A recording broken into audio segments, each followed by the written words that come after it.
Hi ಸ್ನೇಹಿತರೆ, welcome to my new journey channel. ಈ video ನಿಮಗೆ ಇಷ್ಟವಾದರೆ ಒಂದು ಲೈಕ್ ಮಾಡಿ, ಹಾಗೆ ಒಂದು ಸಬ್ಸ್ಕ್ರೈಬ್ ಮಾಡೋದನ್ನ ಮಾತ್ರ ಮರೆಯಬೇಡಿ. ಈ ವಿಡಿಯೋದಲ್ಲಿ ನಾವು ತಮಿಳುನಾಡಿನಲ್ಲಿ ಇರುವ ಮೇಲ್ಮರುವತ್ತೂರ್ ಆದಿಪರಾಶಕ್ತಿ ಅಮ್ಮನ ದೇವಾಲಯದ ಬಗ್ಗೆ ತಿಳಿಯೋಣ. ನಾವು ಹುಟ್ಟಿದಾಗ ಅಮ್ಮ, ಅಳುವಾಗ ಅಮ್ಮ, ನಮ್ಮ ನಗುವಿನಲ್ಲಿ ಅಮ್ಮ, ನಾವು ಬಿದ್ದಾಗ ಅಮ್ಮ, ನಮ್ಮ ಜೊತೆಯಲ್ಲಿ ಸದಾ ಇರುವವರು ಅಮ್ಮ. ಸಕಲ ಚರಾಚರ ಜೀವರಾಶಿಗಳನ್ನು ತನ್ನ ಮಡಿಲಿನಲ್ಲಿ ಇರಿಸಿಕೊಂಡು ಕಾಪಾಡುತ್ತಿರುವವರು ಆ ಆದಿಪರಾಶಕ್ತಿ ಸ್ವರೂಪರಾದ ತಾಯಿ ಓಂ ಶಕ್ತಿ ಅಮ್ಮ. ಓಂ ಶಕ್ತಿ ಅಮ್ಮನ ಬಗ್ಗೆ ಎಷ್ಟು ಹೇಳಿದರೂ ಮುಗಿಯುವುದಿಲ್ಲ. ಈ ವಿಡಿಯೋದಲ್ಲಿ ನಾವು ಆ ತಾಯಿಯ ದೇವಾಲಯದ ಬಗ್ಗೆ ತಿಳಿಯೋಣ. ಮೊದಲು ನಾವು ಓಂ ಶಕ್ತಿ ಅಮ್ಮನ ಮೂಲ ಮಂತ್ರವನ್ನು ಜಪಿಸುತ್ತಾ ವಿಡಿಯೋವನ್ನು ಸ್ಟಾರ್ಟ್ ಮಾಡೋಣ. ಓಂ ಶಕ್ತಿಯೇ ಪರಾಶಕ್ತಿಯೇ, ಓಂ ಶಕ್ತಿಯೇ ಆದಿಪರಾಶಕ್ತಿಯೇ, ಓಂ ಶಕ್ತಿಯೇ ಮರುವೂರ್ ಹರಸಿಯೇ, ಓಂ ಶಕ್ತಿಯೇ ಓಂ ವಿನಾಯಕ, ಓಂ ಶಕ್ತಿಯೇ ಓಂ ಕಾಮಾಕ್ಷಿಯೇ, ಓಂ ಶಕ್ತಿಯೇ ಓಂ ಬಂಗಾರು ಕಾಮಾಕ್ಷಿಯೇ. ಮೇಲ್ಮರುವತ್ತೂರ್ ದೇವಾಲಯವು ನಮ್ಮ ಬೆಂಗಳೂರಿನಿಂದ 306 ಕಿಲೋಮೀಟರ್, ಚೆನ್ನೈನಿಂದ 101 ಕಿಲೋಮೀಟರ್, ತಿರುಪತಿಯಿಂದ 164 ಕಿಲೋಮೀಟರ್ ಹಾಗೂ ಕಾಂಚೀಪುರಂನಿಂದ 56 ಕಿಲೋಮೀಟರ್ ದೂರದಲ್ಲಿ ಇದೆ. ಪ್ರತಿ ವರ್ಷವೂ ಲಕ್ಷಾಂತರ ಮಂದಿ ಭಕ್ತಾದಿಗಳು ಶಕ್ತಿಮಾಲೆಯನ್ನು ಧರಿಸಿ ಬಂದು ತಾಯಿಯ ದರ್ಶನವನ್ನು ಮಾಡುತ್ತಾರೆ. ಶಕ್ತಿಮಾಲೆಯನ್ನು ಧರಿಸಿದಂಥ ಭಕ್ತಾದಿಗಳು ಕೆಂಪು ಬಣ್ಣದ ವಸ್ತ್ರಗಳನ್ನು ಧರಿಸುವುದು ಪದ್ಧತಿ. ಎಲ್ಲರ ಮೈಯಲ್ಲಿ ಹರಿಯುವ ರಕ್ತವು ಕೆಂಪು ಬಣ್ಣದಾದ ಕಾರಣ ಕೆಂಪು ಬಣ್ಣವು ಸಮಾನತೆಯ ಪ್ರತೀಕವಾಗಿರುತ್ತದೆ. ಆದ್ದರಿಂದ ಶಕ್ತಿಮಾಲೆಯನ್ನು ಧರಿಸಿದಂಥ ಭಕ್ತಾದಿಗಳು ಕೆಂಪು ವಸ್ತ್ರಗಳನ್ನು ಧರಿಸುತ್ತಾರೆ. ದೇವಾಲಯದ ಸ್ಥಳ ಪುರಾಣವನ್ನು ನಾವು ನೋಡುವುದಾದರೆ, ಮೊದಲು ಈ ಸ್ಥಳದಲ್ಲಿ ಬೇವಿನ ಮರವೊಂದು ಇತ್ತಂತೆ. ಇದ್ದಕ್ಕಿದ್ದಂತೆ ಬೇವಿನ ಮರದಿಂದ ಹಾಲು ಬರಲು ಪ್ರಾರಂಭಿಸಿತಂತೆ. ಇದನ್ನು ಗಮನಿಸಿದ ಸ್ಥಳೀಯರು ಹಾಲಿನ ರುಚಿಯನ್ನು ನೋಡಲು ಆರಂಭಿಸುತ್ತಾರೆ. ಹಾಲಿನ ರುಚಿಯನ್ನು ಸವಿದ ನಂತರ ತಮ್ಮೊಳಗಿದ್ದ ಆರೋಗ್ಯ ಸಮಸ್ಯೆಗಳು ಕ್ಷಣ ಮಾತ್ರದಲ್ಲಿ ಪರಿಹಾರವಾದದ್ದನ್ನು ಜನರು ಗಮನಿಸುತ್ತಾರೆ. ಮರದಲ್ಲಿದ್ದ ದೈವಿ ಶಕ್ತಿಯನ್ನು ಗಮನಿಸಿದ ಸ್ಥಳೀಯರು ಮರವನ್ನು ರಕ್ಷಿಸಿ ಪೂಜಿಸಲು ಪ್ರಾರಂಭಿಸುತ್ತಾರೆ. 1966ರಲ್ಲಿ ಬಂದ ತೀವ್ರವಾದ ಚಂಡಮಾರುತದ ಕಾರಣ ಬೇವಿನ ಮರವು ಉರುಳಿ ಹೋಗುತ್ತದೆ. ಹೀಗೆ ಉರುಳಿ ಬಿದ್ದ ಮರದ ಕೆಳಗೆ ಅಂಡಾಕಾರದ ಸ್ವಯಂಭೂ ಲಿಂಗವೊಂದು ಗೋಚರಿಸುತ್ತದೆ. ಇದೇ ಸಮಯದಲ್ಲಿ ಗೋಪಾಲ ನಾಯಕರ್ ಎಂಬುವವರ ಮಗನಾದ ಬಂಗಾರು ಅಡಿಗಳಾರ್ ಅವರ ಮೈಮೇಲೆ ಆದಿಪರಾಶಕ್ತಿಯು ಬರುತ್ತಾರೆ. ಆಗ ಅಡಿಗಳವರು, ನಾನು ಆದಿಪರಾಶಕ್ತಿ, ನಾನು ನನ್ನ ಸ್ವಸ್ಥಳಕ್ಕೆ ಹೋಗುತ್ತಿದ್ದೇನೆ, ನನ್ನ ಹಿಂದೆ ಬರುವವರು ಬರಬಹುದು ಎಂದು ಹೇಳಿ ತಾವು ಇದ್ದ ಸ್ಥಳದಿಂದ ಉರುಳು ಸೇವೆಯನ್ನು ಮಾಡುತ್ತಾ ಸ್ವಯಂಭೂ ಲಿಂಗವಿದ್ದ ಸ್ಥಳಕ್ಕೆ ಬರುತ್ತಾರೆ. ಇದನ್ನು ಗಮನಿಸಿದ ಸ್ಥಳೀಯರು ಆದಿಪರಾಶಕ್ತಿಯು ಸ್ವಯಂಭೂ ರೂಪದಲ್ಲಿ ನೆಲೆಸಿದ್ದಾರೆ ಎಂದು ತಿಳಿದು ಸ್ವಯಂಭೂ ಲಿಂಗಕ್ಕೆ ಸಣ್ಣದಾದ ಗುಡಿಯನ್ನು ನಿರ್ಮಿಸಿ ಪೂಜೆಯನ್ನು ಮಾಡಲು ಪ್ರಾರಂಭಿಸುತ್ತಾರೆ. ಬಂಗಾರು ಅಡಿಗಳಿಗೆ ಭಕ್ತರು ಪ್ರೀತಿಯಿಂದ ಅಮ್ಮ ಎಂದು ಕರೆಯುತ್ತಾರೆ. 1977 ನವೆಂಬರ್ 25ರಂದು ದೊಡ್ಡದಾದ ದೇವಾಲಯವನ್ನು ನಿರ್ಮಾಣ ಮಾಡಿ ಸ್ವಯಂಭೂ ಲಿಂಗದ ಹಿಂದೆ 3 ಅಡಿ ಉದ್ದ 1000 ದಳಗಳ ಕಮಲದ ಮೇಲೆ ಕುಳಿತಿರುವ ಆದಿಪರಾಶಕ್ತಿಯ ಮೂರ್ತಿಯನ್ನು ಪ್ರತಿಷ್ಠಾಪನೆ ಮಾಡುತ್ತಾರೆ.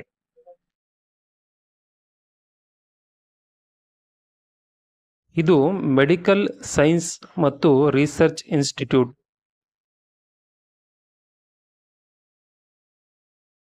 ಇದು ಕರ್ನಾಟಕ ಭವನದ ಪಾರ್ಕಿಂಗ್ ಸ್ಥಳ. ದೇವಾಲಯ ಸಮಿತಿಯು ತನ್ನನ್ನು ತಾನು ಅನೇಕ ಸಾಮಾಜಿಕ ಕಾರ್ಯಕ್ರಮಗಳಲ್ಲಿ ತೊಡಗಿಸಿಕೊಂಡಿದೆ. ವಿದ್ಯಾಭ್ಯಾಸ, ಆರೋಗ್ಯ ಸೇವೆ, ಇನ್ನೂ ಅನೇಕ ಕಾರ್ಯಕ್ರಮಗಳನ್ನು ದೇವಾಲಯದ ಸಮಿತಿಯು ಒದಗಿಸುತ್ತಿದೆ. ಜಾತಿ ಮತ ಭೇದವಿಲ್ಲದೆ, ಮೇಲು ಕೀಳು ಎಂಬ ಭಾವನೆ ಇಲ್ಲದೆ ಎಲ್ಲರೂ ಶಕ್ತಿಮಾಲೆಯನ್ನು ಧರಿಸಿ ಪ್ರತಿ ವರ್ಷವೂ ಅಮ್ಮನ ದರ್ಶನವನ್ನು ಮಾಡಲು ಬರುತ್ತಾರೆ. ಇದು ಓಂ ಶಕ್ತಿ ಅಮ್ಮನ ಉತ್ತದ ದೇವಾಲಯ. ನಾವು ಮೊದಲು ಇರುಮುಡಿಯನ್ನು ಸಲ್ಲಿಸಿ ನಂತರ ಈ ದೇವಾಲಯಕ್ಕೆ ಭೇಟಿಯನ್ನು ನೀಡೋಣ. ಭಕ್ತಾದಿಗಳು ಪ್ರತಿ ವರ್ಷವೂ ತಮ್ಮ ತಮ್ಮ ಊರುಗಳಲ್ಲಿರುವ ಓಂ ಶಕ್ತಿ ಪೂಜಾ ಮಂಡಳಿಗಳಲ್ಲಿ ಮಾಲೆಯನ್ನು ಧರಿಸಿ ಇರುಮುಡಿಯನ್ನು ಕಟ್ಟಿಕೊಂಡು ದೇವಾಲಯಕ್ಕೆ ಬರುತ್ತಾರೆ. ತಮ್ಮ ಊರುಗಳಲ್ಲಿ ಪೂಜಾ ಮಂಡಳಿಗಳು ಇಲ್ಲದಂತಹ ಭಕ್ತರು ನೇರವಾಗಿ ಮೇಲ್ಮರುವತ್ತೂರಿಗೆ ಬಂದು ಇಲ್ಲಿ ಮಾಲೆಯನ್ನು ಧರಿಸಿ ಇರುಮುಡಿಯನ್ನು ಸಲ್ಲಿಸಬಹುದು. ಪ್ರತಿ ಮಾಲಾಧಾರಿಗಳಿಗೆ ಇರುಮುಡಿಯನ್ನು ಸಲ್ಲಿಸಲು ಆಡಳಿತ ಮಂಡಳಿ ವತಿಯಿಂದ ಟೋಕನ್ ವ್ಯವಸ್ಥೆಯನ್ನು ಮಾಡಲಾಗಿದೆ. ಇದು ಇರುಮುಡಿಯನ್ನು ಸಲ್ಲಿಸುವ ಟೋಕನ್.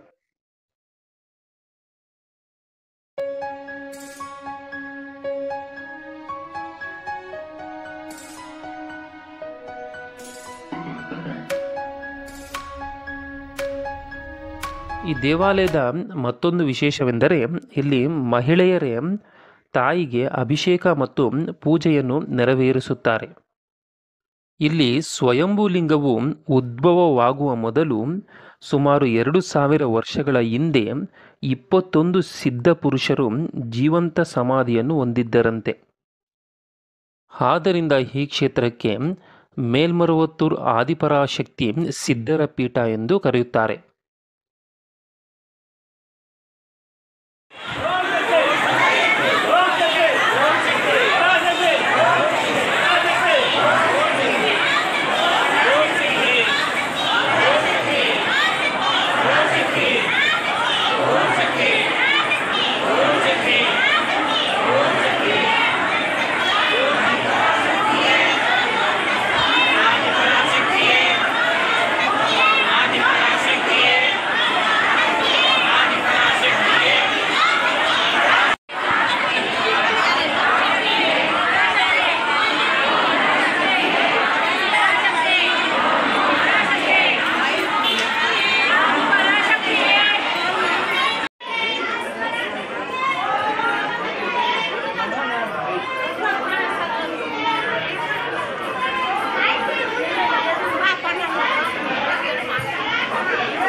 ಓಂ ಶಕ್ತಿ ಅಮ್ಮನನ್ನು ದರ್ಶಿಸಿಕೊಳ್ಳಿ.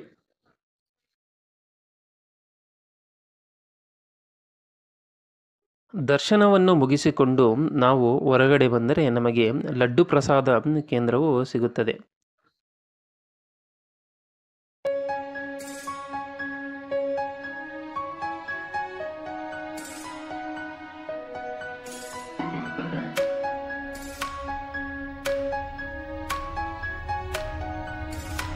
ಇದು ಪ್ರತ್ಯಂಗಿರಾ ದೇವಿ ದೇವಾಲಯ.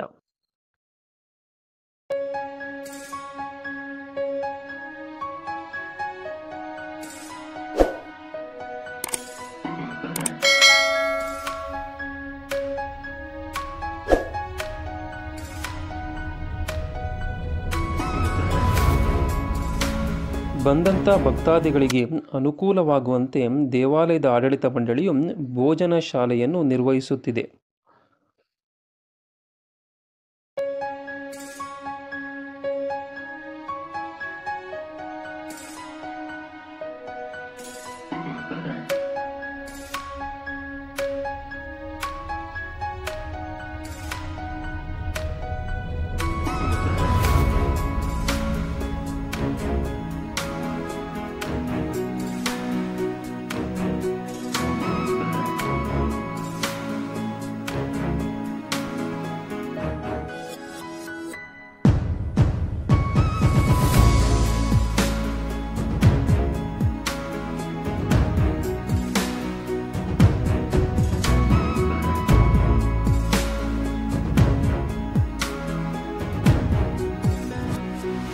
ಇದು ಉತ್ತದ ದೇವಾಲಯ. ಇಲ್ಲಿ ಜಗನ್ಮಾತೆಯಾದ ಆದಿಪರಾಶಕ್ತಿಯು ಉತ್ತದಲ್ಲಿ ನೆಲೆಸಿದ್ದಾರೆ.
ಇಲ್ಲಿಯವರೆಗೆ ಮಾತ್ರವೇ ಕ್ಯಾಮರಾ ಅಲೋ ಇದೆ.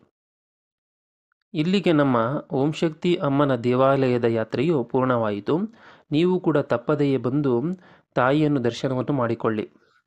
ಅಮ್ಮನ ಕೃಪಾ ಕಟಾಕ್ಷವು ಸದಾ ಎಲ್ಲರ ಮೇಲೆ ಇರಲಿ. ಓಂ ಶಕ್ತಿ.